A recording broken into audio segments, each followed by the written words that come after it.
안녕하세요. 소리로 만나는 광덕 문화광장의 생물 다양성 이야기를 들려드릴 오프 더 플라스틱의 장진아입니다. 오늘 문화광장에서 만날 수 있는 나무 이야기를 들려드리려고 해요. 우리나라 사람들이 가장 좋아하는 나무 하면 어떤 나무가 떠오르시나요? 네, 바로 소나무입니다. 소나무는 산과 들 어디서나 쉽게 볼 수 있을 만큼 친숙한 나무입니다. 조선시대로 거슬러 가보면 왕가를 비롯해 관청이나 양반의 가옥을 지을 때 소나무는 없어서는 안 될 귀한 재료였다고 해요. 단단하면서 가공하기 쉽고 송진 성분 덕분에 벌레가 잘 먹지 않아 집을 지으면 오래가고요. 조선 백자를 구울 때는 소나무 장작을 쓴대요. 그래야 손백색이 나온답니다. 고급 버섯으로도 유명한 송이버섯은 소나무에서 나며 송편을 찔 때도 시루 밑에 솔잎을 깔았습니다.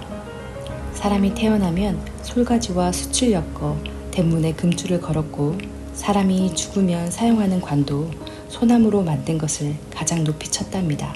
참 우리와 인연이 깊은 나무지요. 소나무가 한민족을 상징하는 나무로 자리 잡게 된 것은 이렇듯 우리의 삶과 긴밀히 연결되어 있기 때문일 것입니다. 다른 어떤 나무와도 견줄 수 없는 그만의 강인함을 가진 소나무가 몇십 년 사이에 급격히 줄어들었습니다. 1960년대만 해도 우리나라 전체 산림 면적의 60%나 차지할 만큼 많았지만 현재는 그 수가 절반으로 뚝 떨어졌습니다. 가장 큰 원인으로는 끊임없이 소나무를 괴롭히는 제선충으로 꼽고 있는데요.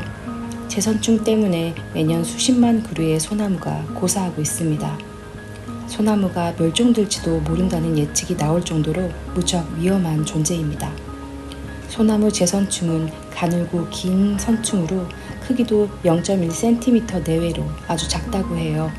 스스로 이동하지 못해 솔수염 하늘소, 북방수염 하늘소와 같은 곤충의 몸에 기생하며 삽니다.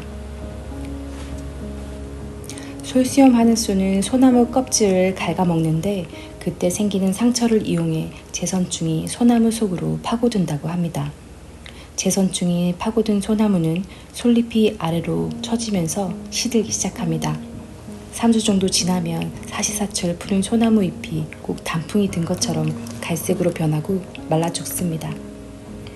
솔수염 하늘소는 대개 5월부터 10월, 북방수염 하늘소는 4월부터 8월 사이에 활동한다고 합니다. 지금이 한창 활동 시기니 주변 소나무가 혹시 제선충에 감염되지 않았는지 잘 살펴보세요. 늘 푸른 모습으로 우리의 곁에 자리 잡은 소나무, 애국가의 한 구절처럼 철갑을 두른 듯 바람과 서리에도 변하지 않는 모습으로 남아주기를 바라봅니다. 그러기 위해서 우리가 생태와 환경을 잘 이해하고 늘 관심 있게 지켜봐줘야 하지 않을까요? 여러분, 벚나무 하면 무엇부터 떠오르시나요? 흐드러지게 피어있는 벚꽃부터 떠오르신다고요? 우리 광덕 문화광장에도 커다란 왕벚나무 한 그루가 입구에서 우리를 반기고 있네요. 벚꽃은 왜 일제히 필까요? 근방에 있는 수많은 곤충을 한꺼번에 불러 모으기 위한 작전입니다. 꽃이 크고 화려한 나무에 곤충이 몰리지요. 그러면 꽃가루 바지 확률이 높아요. 한꺼번에 피고 한꺼번에 꽃가루 바지하고 한꺼번에 지는 것이지요. 꽃이 피지 않는 계절의 벚나무를 살펴보면 수많은 곤충들에게 얼마나 시달렸는지 몸 전체가 상처투성이랍니다. 숲이 안에 흐르는 맛난 수액 때문에 진딧물부터 깍지벌레, 하늘소까지 찾아오죠. 잎은 또 얼마나 부드럽게요. 그래서 애벌레도 벚나무를 참 좋아한답니다. 나뭇잎을 잘 살펴보면 다른 나무의 잎과 다른 부분이 있을 거예요. 잎몸과 잎자루 사이에 동그랗고 작은 게 붙어 있어요. 보셨나요? 바로 꿀샘입니다. 꿀이 늘 나오진 않고 개미가 살살 건드리면 꿀이 나와요. 꽃이 아니라 잎이 꿀을 만들다니 생소하지요? 개미를 불러서 잎을 보호하려는 의도입니다. 벚나무 입장에서는 영양 섭취를 잎으로 해야 하는데 애벌레가 다 갉아먹으면 안 되니까요. 그런 애벌레의 천적인 개미를 불러들여 꿀을 조금 주고 애벌레를 막으려는 작전입니다. 작은 것을 주고 큰 것을 얻는다는 말도 있잖아요. 벚나무와 개미는 서로 돕는다고 볼 수 있지요. 벚나무 열매인 버찌도 새가 먹고 배설하면 멀리 이동하게 돼서 도움을 받습니다. 새는 배가 불러서 좋고요. 이렇게 서로 돕는 관계는 생태계에서 많이 볼 수 있습니다. 생태계에는 약육강식만 있는 게 아니라 이처럼 서로 도우며 살아가는 존재도 많습니다. 한꺼번에 피는 벚꽃, 버찌, 벚나무 잎에 있는 꿀샘, 벚나무 한 그루에 다양한 이야기가 담겨 있네요. 자연의 많은 생물에게 다양한 이야기가 있을 거예요. 그 이야기마다 배울 점도 있고요. 가만히 생각해보면 자연이 하나씩 우리를 일깨운답니다. 나무 목자는 나무 한 그루가 땅에 우뚝 선 모양을 본뜬 상형 문자입니다. 여기에 사람 인자를 더한 것이 휴식할 휴자인데 모양만 봐도 알 수 있듯이 사람이 나무에 기대어 편히 쉰다는 의미를 담고 있습니다. 이렇듯 나무는 아주 오래전부터 지친 몸과 마음을 달래고 위로해주는 안식처로 우리 곁에 머물러 있습니다. 농부들은 뙤약볕 아래서 농사일을 하다가 힘들면 커다란 나무 그늘 아래서 땀을 식혔고, 집안에 크고 작은 우환이 있을 때면 마을 어귀에 당산나무를 찾아 지치고 아픈 마음을 내려놓곤 했습니다. 지금도 마을에 가보면 오랜 시간 동안 사람들과 희로애락을 살아온 커다란 나무가 한 그루씩은 꼭 있습니다. 예로부터 마을을 지키는 나무로 유명한 느티나무가 우리 광덕문화광장에도 있습니다.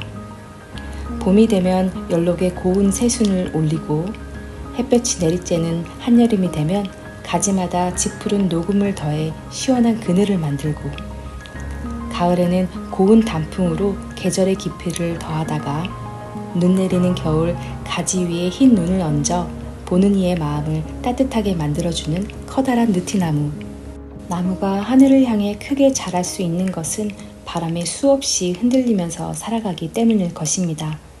냉혹한 바람에 꽃과 열매를 한순간에 잃어버리기도 하지만 그럴수록 뿌리의 힘은 강해지고 시련에 대한 내성도 커질 것입니다. 인간사라고 다를까요? 지난한 현실 앞에 우리는 하루에도 몇 번씩 흔들립니다. 공자는 40이 되면 더 이상 흔들리지 않는다고 했지만 과연 40이 됐다고 흔들리지 않을 사람이 몇 명이나 될까요? 인간은 작은 유혹에도 마음이 흔들리고 시련 앞에 맥없이 무너지는 약한 존재입니다.